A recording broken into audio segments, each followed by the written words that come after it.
आपल्या सर्वांचं आजच्या भक्तीमध्ये स्वागत करत आहे। आजच्या बुधवारच्या मननामध्ये आपल्या सर्वांचं मी स्वागत करत आहे। तर आज आपण देवाच्या मननामध्ये जात असताना आपण सुरुवातीला प्रार्थना करणार आहोत, त्यानंतर आपण एक गीत गाणार आहोत आणि त्यानंतर आपण देवाच्या वचनाचा अभ्यास करणार आहोत। म्हणून सुरुवातीला आपण प्रार्थना करू, आपले डोळे बंद करू आणि आजच्या दिवसासाठी त्या देवाला आपण धन्यवाद देऊ। Thank you Lord, hallelujah. हो, धन्यवाद देतो परमेश्वरा, तुझी स्तुती करतो प्रभुदेवा, तुझं नाव उंचावितो, कारण परमेश्वरा तू महान आणि अद्भुत असा परमेश्वर आहेस। प्रभुदेवा, तू राजांचा राजा, तू प्रभूंचा प्रभू आहेस। आजचा दिवस दिला त्याबद्दल आम्ही तुझे आभार मानतो परमेश्वरा। आज तू आम्हाला एकत्र केलं त्याबद्दल आम्ही तुझे आभार मानतो। आजचा दिवस तुम्ही आशीर्वादित करा, पवित्र आत्मा तू आमची भेट घे। आजची भक्ती आराधना, येणारं वचन तू आम्हासाठी आशीर्वादित कर आणि तू आमच्या अंतःकरणाशी बोल परमेश्वरा। आणि प्रभुदेवा, तू आम्हाला तुझ्या मार्गावरती चालण्यासाठी तू आम्हाला सहाय्याने मदत कर।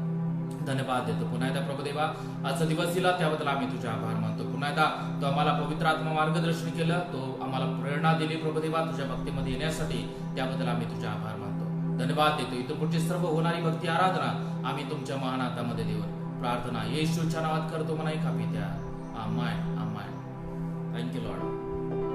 आपण एक गीत गाणार आहोत, बड़ी घोर तेरे दर्शन को मैं चरणों में आता हूँ, आराधना स्तुति और प्रशंसा पिता को चढाता हूँ। हे सुंदरसं गीत गाऊ आणि ते गीत गाऊन त्या देवाची आराधना करू, पूर्ण अंतःकरणानं त्या देवाचं नाव उंचावण्याचा प्रयत्न करू। Hallelujah, thank you Lord.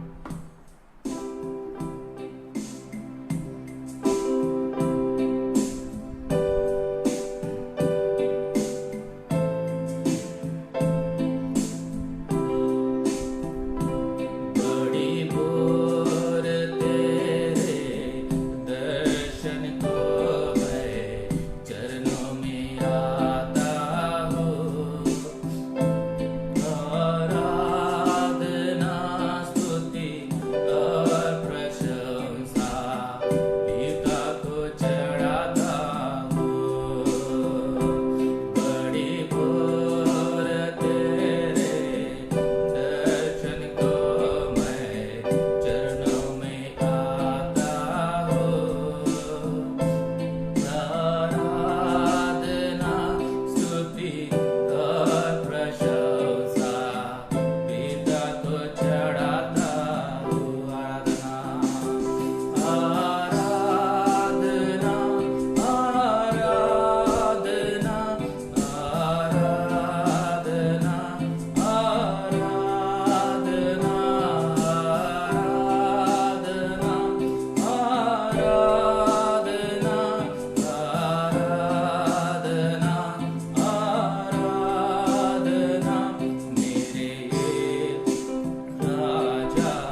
धन्यवाद देतो परमेश्वरा. प्रभुदेवा तुझी स्तुती करतो. प्रभुदेवा तुझं नाव उंचावितो, कारण परमेश्वरा तू महान आणि अद्भुत असा परमेश्वर आहेस. ओ प्रभुदेवा तू राजांचा राजा, तू प्रभूंचा प्रभू आहेस. ओ धन्यवाद देतो प्रभुदेवा, तुझी स्तुती करतो. प्रभुदेवा या दिवसामध्ये प्रभुदेवा तू आम्हाला प्रभुदेवा प्रार्थना योद्धे बनव. प्रभुदेवा आम्ही अधिक वेळ प्रभुदेवा आम्ही प्रभुदेवा आमच्या स्वतःसाठी, आमच्या कुटुंबासाठी, आमच्या मंडळीसाठी, प्रभुदेवा इतर लोकांच्यासाठी, आमच्या देशासाठी प्रभुदेवा आम्ही प्रार्थना करण्यासाठी प्रभुदेवा तू आमच्या अंतःकरणामध्ये ओझ दे, आमच्या अंतःकरणामध्ये कळवळा दे परमेश्वरा. प्रभुदेवा तू आम्हाला प्रार्थना योद्धे बनव. प्रभुदेवा तू आम्हाला सुवार्थिक बनव परमेश्वरा, की आम्ही तुझे सुवार्थ प्रभुदेवा जाऊन गाजवण्यासाठी परमेश्वरा. ओ हालेलुया, हालेलुया. आमचं जीवन आम्ही तुमच्या हातामध्ये समर्पित करत आहे. ओ पवित्र आत्मा तू आम्हाला सहाय कर. पवित्र आत्मा तू आम्हाला अनुग्रह दे, आशीर्वादित कर परमेश्वरा. पुन्हा एकदा इथून पुढचा सर्व वेळ आम्ही तुमच्या हातात देत आहे. पवित्र आत्मा येणारं वचन तो आम्हाला आशीर्वादित कर. त्या वचनाद्वारे तो आमची भेट घे आणि त्या वचनाद्वारे तो आम्हाला मार्गदर्शन कर. धन्यवाद देतो. प्रार्थना येशूच्या नावात करतो म्हणा एका पित्या. आमेन, आमेन.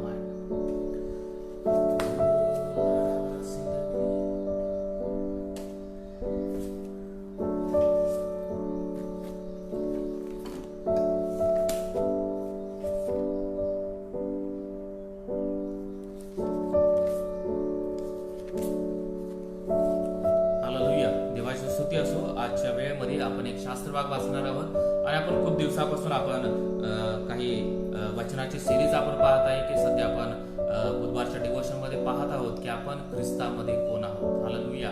आपण ख्रिस्तामध्ये नवी उत्पत्ती आहोत आणि वेगवेगळ्या गोष्टी आज आपण ख्रिस्तामध्ये आपली आयडेंटिटी काय आहे किंवा ख्रिस्तामध्ये आपली ओळख काय आहे याबद्दल आपण काय करत आहोत, दर बुधवारचं मनन आपण करत आहोत. तर आजच्या मननासाठी आपण एक शास्त्रभाग वाचणार आहोत. याचा 15वा अध्याय 1 ते 10 वचन वाचणार आहोत आणि त्या वचनानुसार परमेश्वर आपल्याला काय बोलू इच्छित आहे काय किंवा आपण देवामध्ये ख्रिस्तामध्ये आपण कोण आहोत याचा आपण अभ्यास करू. तर मी तुमच्यासाठी शास्त्रभाग वाचतो. मीच खरा द्राक्षवेल आहे आणि माझा बाप माळी आहे. माझ्यातील फळ न देणारा प्रत्येक फाटा तो काढून टाकतो आणि फळ देणाऱ्या फाट्याला अधिक फळ यावे म्हणून तो त्या प्रत्येकाला साफसूफ करतो. जे वचन मी तुम्हाला सांगितले त्यामुळे तुम्ही आता शुद्ध झालाच आहात. तुम्ही माझ्यामध्ये राहा आणि मी तुमच्यामध्ये राहीन. जसे फाटा वेलात राहिल्या वाचून त्याला आपल्या आपण फळ देता येत नाही, तसे माझ्यामध्ये राहिल्या वाचून तुम्हालाही देता येणार नाही.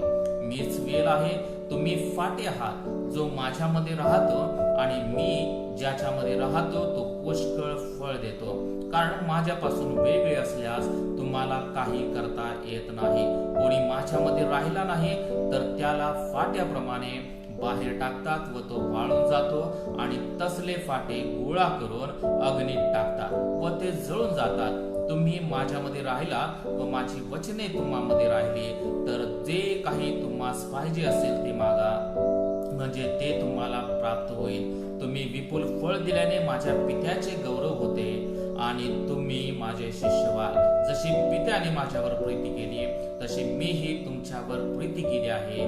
तुम्ही माझ्या प्रीतीत राहा. जसा मी आपल्या पित्याच्या आज्ञा पाळून त्याच्या प्रीतीत राहतो तसे तुम्ही माझ्या आज्ञा पाळाल तर माझ्या प्रीतीत राहाल. हालेलुया. वाचलेला शास्त्रभाग परमेश्वर आपल्या सर्वांच्यासाठी आशीर्वादित करो. तर या शास्त्रभागामध्ये आपल्याला द्राक्षवेल आणि फाटे या दोन गोष्टीच्या संदर्भात परमेश्वर आपल्याला या वचनामध्ये सांगू इच्छित आहे. तर द्राक्षवेल, मीच खरा द्राक्षवेल आहे. परमेश्वर हा द्राक्षवेल आहे आणि माझा बाप माळी आहे. माझ्यातील फळ न देणारा प्रत्येक फाटा तो काढून टाकतो. आणि महत्वाची गोष्ट की जो द्राक्षा वेल आहे तो येशू आहे आणि त्याचप्रमाणे या द्राक्ष वेलाची काळजी घेणारा जो बाप आहे तो माळी आहे, तो परमेश्वर आहे आणि येशू हा द्राक्षवेल आहे. आणि या द्राक्षवेलावरती असलेले सर्व जे फाटे आहेत याचा अर्थ की सर्व ज्या फांद्या आहेत ते आपण सर्वजण आहोत. हालेलुया. आज आपण ख्रिस्तामध्ये कोण आहोत? आपण त्या ख्रिस्ताला जुळलेल्या फांद्या आहोत. हालेलुया. आणि इथं सांगत आहे की माझ्यातील फळ न देणारा प्रत्येक फाटा तो काढून टाकतो आणि फळ देणाऱ्या फाट्याला अधिक फळ यावे म्हणून तो त्या प्रत्येकाला साफसूफ करतो. आणि पिता परमेश्वर आणि येशू हे दोघ जण काय करत आहेत की आपल्याला साफसूफ करत आहेत, आपल्याला स्वच्छ करत आहेत, यासाठी की आपण त्या ख्रिस्तामध्ये, त्या द्राक्ष वेलामध्ये आपण काय असावं, एकजीव असावं. आणि जेव्हा आपण एकजीव असणार तेव्हा काय होणार आहे की आपल्याला फळ येणार आहेत, आपल्या फांदीला फळ येणार आहेत. म्हणून आज आपण ख्रिस्तामध्ये कोण आहोत, तर आपण ख्रिस्तामध्ये येशूला जोडलेली फांदी आहोत. हालेलुया. आज आपण विचार करणं गरजेचं आहे की मी जर येशूवरती विश्वास ठेवत आहे, मी जर परमेश्वरावरती अवलंबून जीवन जगत आहे, तर आपल्याला त्या येशूमध्ये एकजीव होऊन आपल्याला फांदीसारखं जीवन जगावं लागेल. आपल्याला ज्याप्रमाणे आपण पाहतो की झाडापासून फांदी जर वेगळी केली तर ती जिवंत राहत नाही, तर ती फांदी काय होते, वाळून जाते. आणि त्यानंतर तिचा अग्नीमध्ये काय केला जातो, अग्नी पेटवण्यासाठी तिचा वापर केला जातो. म्हणून त्याचप्रमाणे आज आपण ख्रिस्तामध्ये फांदी आहोत. आणि जेव्हा आपण फांदीच्या भूमिकेमध्ये असताना परमेश्वराची इच्छा आहे की आपण काय करावं, नेहमी त्या परमेश्वराशी संलग्न असावं, नेहमी आपला संबंध त्या परमेश्वराशी आपण घनिष्ठ असावा. आणि आपण नेहमी त्या येशूच्या द्राक्ष वेलामध्ये आपण काय करावं, नेहमी अटॅच असावं. हालेलुया.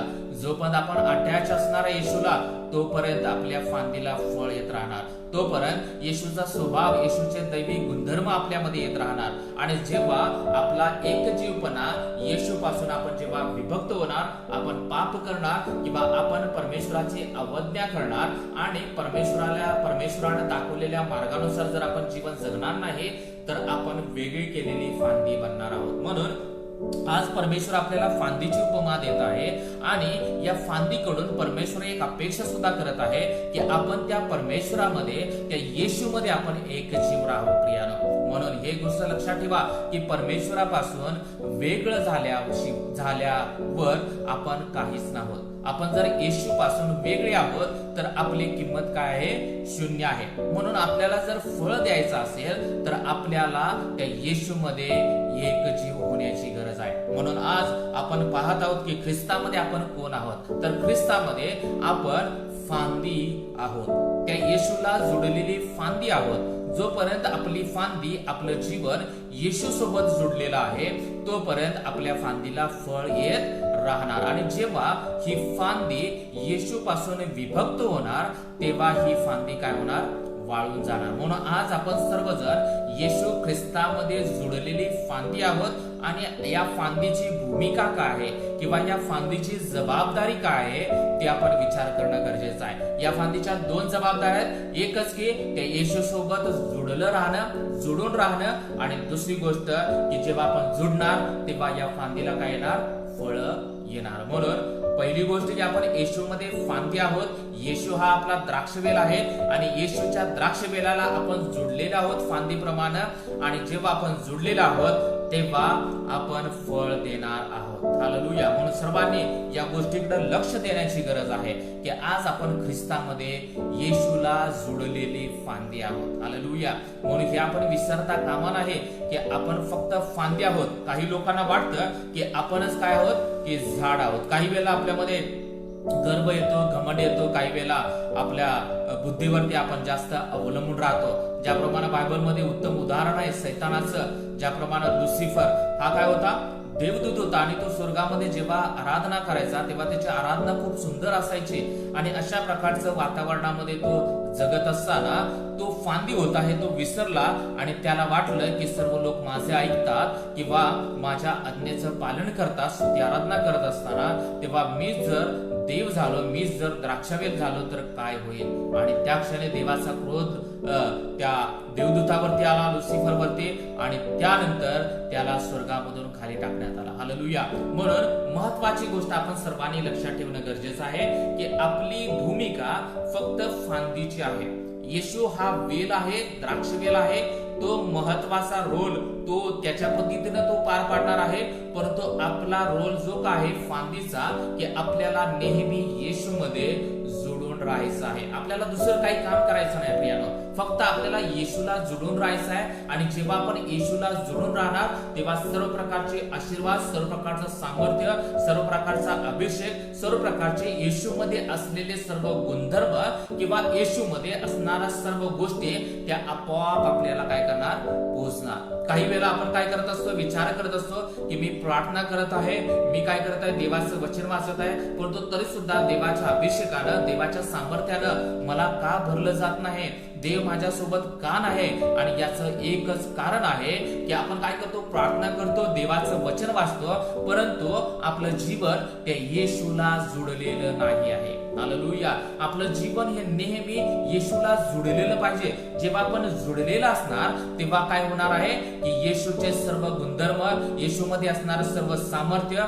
ते आपल्यामध्ये येणार आणि आपल्याद्वारे देवाला आपण काय करणार, फळ देणार आहे. हालेलुया. म्हणून महत्वाचा गुण किंवा महत्वाचा हा मुद्दा आहे की आपण सर्वजण फांदी आहोत आणि आपण जेव्हा फांदी असताना आपलं हे परम कर्तव्य आहे की आपण नेहमी त्या येशूशी जुडलेलं असावं. फक्त रविवारच्या वेळी आपण काही वेळा जुडत असतो, रविवारची चर्च असतं, चर्चला जातो, प्रार्थना करतो, देवाचं वचन वाचतो आणि राहिलेला आठवडाभर काय करत असतो की आपण देवापासून खूप लांब असतो. आपण काय असतो, तुटलेल्या फांदीसारखं आपलं जीवन असतं आणि आपल्या जीवनामध्ये निराशा येतात, आपल्या जीवनामध्ये दुःख येतं, आपल्या जीवनामध्ये संकट येतं आणि आपल्याला वाटतं की परमेश्वरानं आपल्याला सोडलं. परंतु त्या परिस्थितीमध्ये परमेश्वरानं आपल्याला सोडलेलं नसतं प्रियानं, तर आपण त्या परमेश्वराला सोडलेलं असतं. आपली फांदी त्या परमेश्वराला जुडलेली नसते, आपलं जीवन त्या येशूला जुडलेलं नसतं आणि त्यामुळेच आपल्या संकटामध्ये, आपल्या अडचणीमध्ये आपल्याला एकटं वाटतं, आपल्यामध्ये निराशा येते, आपल्याला दुःख वाटतं. म्हणून नेहमी आपण येशूशी जोडलेलं पाहिजे. आपण ख्रिस्तामध्ये फांदी आहोत, येशू हा द्राक्षवेल आहे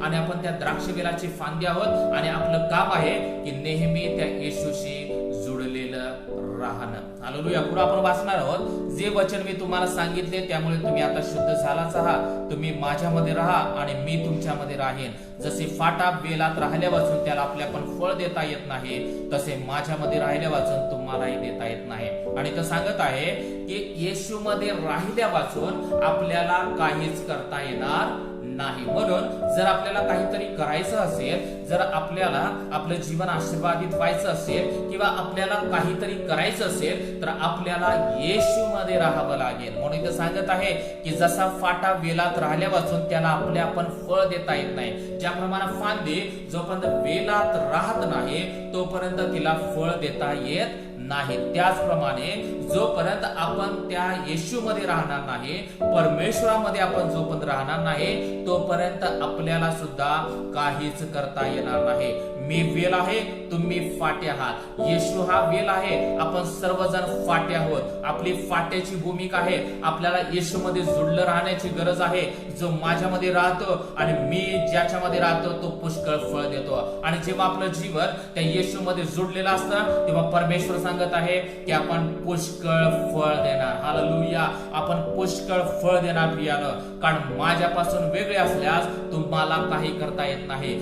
जेव्हा आपण परमेश्वरापासून जर वेगळे असेल तर आपल्याला काही करता येणार नाही. आपण शून्य आहोत, आपण निर्जीव होणार आहे. म्हणून आपल्याला सजीव होण्यासाठी आपल्याला त्या येशूमध्ये एक जीव होण्याची गरज आहे. पुढे आपण वाचू, कोणी माझ्यामध्ये राहिला नाही तर त्याला फाट्याप्रमाणे बाहेर टाकतात. आणि जो ख्रिस्तामध्ये राहणार नाही, जो त्या वेलामध्ये आपलं जीवन जॉईन किंवा जुडणार नाही तर त्याला बाहेर टाकलं जाईल, तो वाळून जाईल आणि असे सर्व फाटे गोळा केले जातील आणि त्यांना अग्नीमध्ये टाकलं जाईल. हालेलुया.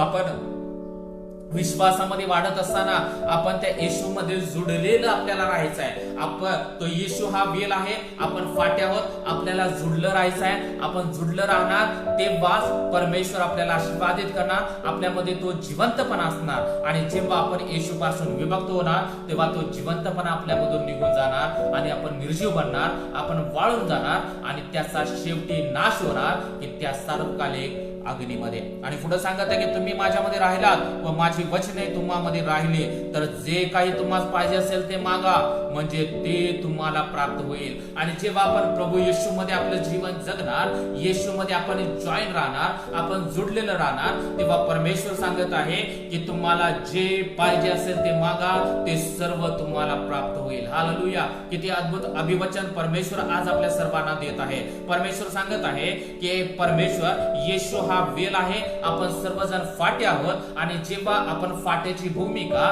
त्या वेलामध्ये जुडण्याची आहे, जेव्हा आपण येशू मध्ये जुडलेला असणार, तेव्हा परमेश्वर सांगत आहे की तुम्ही जे काही पाहिजे ते मागा, ते सर्व काय करेल, परमेश्वर त्या सर्व प्रार्थनेचे उत्तर देईल, सर्व प्रार्थना ऐकेल आणि सर्व गोष्टींची तृप्ती आपल्याला देईल. तुम्ही विपुल फळ दिल्याने माझ्या पित्याचे गौरव होते आणि तुम्ही माझे शिष्य व्हाल. जेव्हा आपण येशू सोबत जुळलं राहणार, तेव्हा आपण त्याचं शिष्य होणार, तेव्हा पित्याचं गौरव होणार, तेव्हा आपण फळ देणार आणि तेव्हा आपण जे काही मागेल त्या सर्व गोष्टी परमेश्वर ऐकणार. जशी पित्याने माझ्यावर प्रीती केली तशी मीही तुमच्यावर प्रीती केली आहे, तुम्ही माझ्या प्रीतीत राहा. आपल्याला त्याच्या प्रीतीत राहायचं आहे, आपल्याला त्याच्याशी जुडलेलं राहायचं आहे प्रियानो. म्हणून आज ज्याप्रमाणे मागील दिवसापासून आपण पाहत आहे की आपण ख्रिस्तामध्ये कोण आहोत, तर आज परमेश्वर आपल्याला सांगत आहोत की आज आपण त्या येशू या वेलावरचे आपण फाटे आहोत. Hallelujah, hallelujah.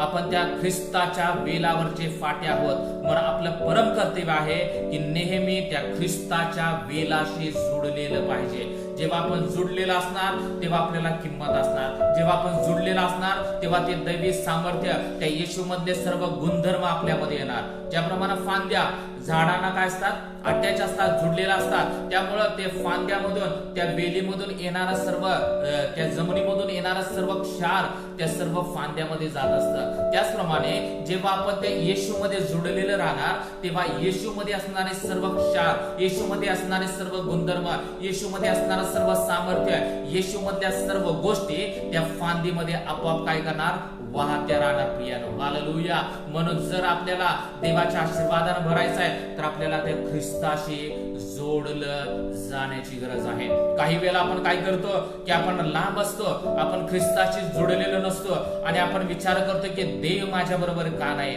देवाचं सामर्थ्य माझ्या बरोबर का नाही, देव का मला मार्गदर्शन करत नाही. परंतु आपण काय करायचंय, आपण वेगळं झालेला असतो त्या परिस्थितीमध्ये. म्हणून आज प्रियानं तुम्हाला सर्वांना मला सांगू द्या की आपण सर्वजण त्या वेलीचे फाटे आहोत आणि आपलं कर्तव्य आहे की त्या वेलामध्ये जुळून राहणं. आपल्याला वेगळं होऊन आपल्याला काही करता येणार नाही. आपल्या शक्तीनं, आपल्या बुद्धीच्या सामर्थ्यानं, आपल्या ज्ञानानं, आपल्या विचारानं आपण येशू पासून वेगळं राहून काही करू शकत नाही. कारण जेव्हा येशू आपल्या बरोबर आहे तेव्हा आपल्याला एक मोठी किंमत आहे. म्हणून आपल्याला नेहमी येशू सोबत जोडलेलं राहायचं आहे. म्हणून यावेळी हे वाचलेलं वचन परमेश्वर आशीर्वादित करो. यावेळी आपण आपले डोळे बंद करू आणि त्या देवाला सांगू की देवा, मी फाट्याप्रमाणे तुझ्यामध्ये नेहमी जोडलेलं असावं, यासाठी तू मला सहाय्य कर. आपण प्रार्थना करू. Thank you Lord. धन्यवाद देतो परमेश्वरा, तुझी स्तुती करतो प्रभू देवा, तुझं नाव उंचावितो. कारण परमेश्वरा तू महान आणि अद्भुत असा परमेश्वर आहेस. ओ प्रभू देवा, तू राजांचा राजा, तू प्रभूंचा प्रभू आहेस. ओ प्रभू देवा, आजची सकाळची वेळ दिली मननाची, त्याबद्दल आम्ही तुझे आभार मानतो. परमेश्वरा, जे काय वचन तू आम्हाला सांगितलेलं आहेस की प्रभू देवा तू वेल आहेस, तू द्राक्ष वेल आहेस आणि आम्ही सर्वजण विश्वासणारे लोक आम्ही त्या द्राक्ष वेलीचे फाटे आहोत. होय परमेश्वरा, आम्ही प्रभू देवा फाटीची भूमिका आहे की त्या वेलाशी जुडलेलं असणं. होय परमेश्वरा, तू आम्हा प्रत्येकाला सहाय्य कर. आम्ही नेहमी तुझ्याशी जुडलेलं असावं, नेहमी तुझ्याशी अटॅच असावं परमेश्वरा, यासाठी तू आम्हाला सहाय्य कर. ओ धन्यवाद देतो परमेश्वरा. या सध्याच्या परिस्थितीमधून आम्ही जीवन जगत असताना प्रभू देवा आम्हाला त्या वेलापासून प्रभू देवा कोणीही विभक्त करू नये, यासाठी तू आम्हाला सहाय्य कर परमेश्वरा. ओ प्रभू देवा, तू आम्हा प्रत्येकाला अनुग्रह कर. तू आम्हा प्रत्येकाला प्रभुदेवा तुझी कृपा पुरव आणि नेहमी प्रभुदेवा आम्ही त्या वेलामध्ये प्रभुदेवा जुडलेला असावं, यासाठी तू आम्हाला सहाय्य कर. प्रभुदेवा आमच्या फांदीला प्रभुदेवा फळं लागू देत परमेश्वरा. प्रभुदेवा तुझा गुणधर्म, तुझं सामर्थ्य प्रभुदेवा या फांदीमध्ये येऊ दे अशी मी प्रार्थना करत आहे परमेश्वरा. प्रभुदेवा तू आम्हाला सहाय्य कर. प्रभुदेवा तू आम्हाला अनुग्रह दे, आशीर्वादित कर येशूच्या नावामध्ये परमेश्वरा. प्रभुदेवा जे प्रभुदेवा ऐकत आहेत प्रभुदेवा ऑनलाईनच्या माध्यमातून त्या सर्वांना मी तुमच्या मानात देत आहे. व प्रभू त्यानंतर सुद्धा जे लोक ऐकतील प्रभू देवा हा मेसेज प्रभू देवा प्रत्येकासाठी आशीर्वादाचा करा प्रभू देवा, प्रत्येकाच्या अंतःकरणाशी प्रभू देवा वचनाद्वारे तू भेट घे आणि प्रभू देवा आम्ही हे जाणून घ्यावं परमेश्वरा की आम्ही तुझ्याशिवाय काहीच करू शकत नाही. व प्रभू देवा आम्ही नेहमी तुझ्याशी जुडलेला असावा, आम्ही नेहमी तुझ्या सानिध्यामध्ये असावं, यासाठी तू आम्हा प्रत्येकाला सहाय्य कर. धन्यवाद देतो, असं वचन आशीर्वादित केलं त्याबद्दल आभार मानतो. पुन्हा एकदा असा दिवस आम्ही तुमच्या हातात देत आहे. या कोरोनाच्या परिस्थितीमध्ये प्रभू देवा तुमचा सांभाळ करत आहेस, तू आमची काळजी घेत आहेस, त्याबद्दल आम्ही तुझे आभार मानतो. विशेष प्रार्थना करत आहे प्रभू देवा कोरोनावरती लवकर औषध निर्माण होण्यासाठी तुम्ही सहाय्य करा आणि हे सर्व परिस्थिती प्रभू देवा बदलून जाऊ दे, चर्चेस चालू होऊ देत आणि सर्व कोरोनाचे इन्फेक्शन प्रभू देवा कोरोना आजार आमच्या देशामधून निघून जाऊ दे परमेश्वरा. प्रभू देवा सर्व आजार पण प्रभू देवा निघून जाऊ दे आणि तू आमच्या देशाला आरोग्य दे प्रभू देवा. तू आमच्या देशामध्ये तुझं संजीवन येऊ दे आणि प्रभू देवा तू आम्हा प्रत्येकाला आशीर्वादित कर. धन्यवाद देतो, पुन्हा एकदा हे वचन आम्हासाठी आशीर्वादित केले, ही सुंदरची वेळ दिली की प्रभू देवा आम्ही तुझ्या सानिध्यामध्ये यावं आणि तुझी प्रार्थना करावी, त्याबद्दल आम्ही तुझे आभार मानतो. धन्यवाद देतो. सर्व मान महिमा आदर गौरव आम्ही तुमच्या नावाला देऊन प्रार्थना येशूनात करतो म्हणा का पित्या, आमेन. Okay, thank you. God bless you.